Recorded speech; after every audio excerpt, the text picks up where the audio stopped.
बसरा शहर में एक इंतहाई हसीनो जमील औरत रहा करती थी। लोग इसे शिवाना के नाम से जानते थे। ज़ाहरी हुस्नो जमाल के साथ अल्लाह ताला ने इसे खूबसूरत आवाज़ से भी नवाजा था।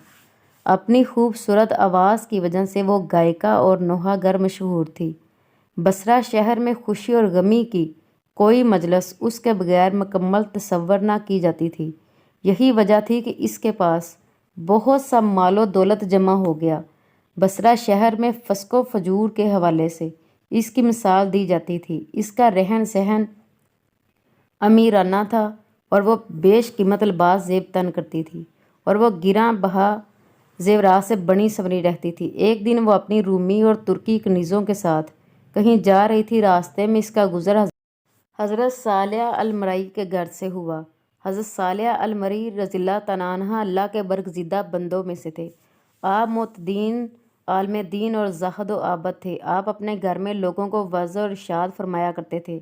आपके वाज़ की तसीर से लोगों पर रकत तारी हो जाती थी और वो बड़ी ज़ारो कतार आहो बका शुरू कर देते थे और अल्लाह के खौफ से इनकी आंखों से आंसू की जड़ियाँ लग जाती थी। जब शिवाना नामी वो औरत वहाँ से गुजरने गई तो उसने इस घर से आहो फगां की आवाज़ें सुनी। आवाज़ें सुनकर इसे बहुत गुस्सा आया। वो अपनी कनीज़ों से कहने लगी, ताज्जुब की बात है, यहाँ मातम हो रहा है और मुझे इसकी खबर तक नहीं दी गई। इसने फ़ौरन अपनी खादमा को घर के हालात मालूम करने के लिए अंदर भेज दिया। वो लौंडी अंदर गई तो अंदर के हालात देखकर इस पर खुदा का खौफ तारी हो गया।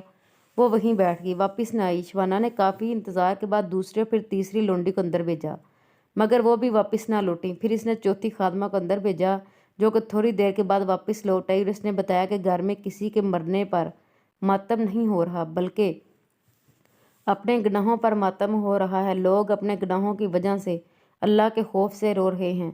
शिवाना ने यह बात सुनी तो हंस दी और इनका मजाक उड़ाने की नीयत से घर में दाखिल हो गई। कुदरते इलाहिया को कुछ और ही मंजूर था, लिहाजा जुन ही वो अंदर दाखिल हुई, अल्लाह ताला ने इसके दिल को बदल दिया और इस पर अपनी रहमत बड़ी नज़र डाली। लिहाजा इसने जब हज़रत सालिया अल-मरई को देखा तो दिल में कहने लगी, मेरी तो सारी उम्र ज़ाया हो गई। मैंने बदकारी में अनमोल ज़िंदगी अकारत कर दी। अब अल्लाह के गज़ब से कैसे बच पाऊँगी?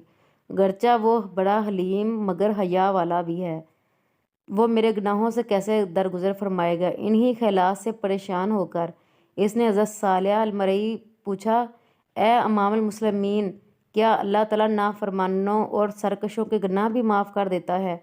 आपने फरमाया, हाँ, ये वाज़ा नसीहत और वादे वाइदें सब उन्हीं के लिए ही तो हैं, ताकि वो सीधे रास्ते पे आ जाएं। इससे भी इसकी तसल्ली ना हुई। फिर कहने लगी, मगर मेरे गुनाह तो आसमान के सितारों और समंदर की जाग से भी ज़्यादा हैं।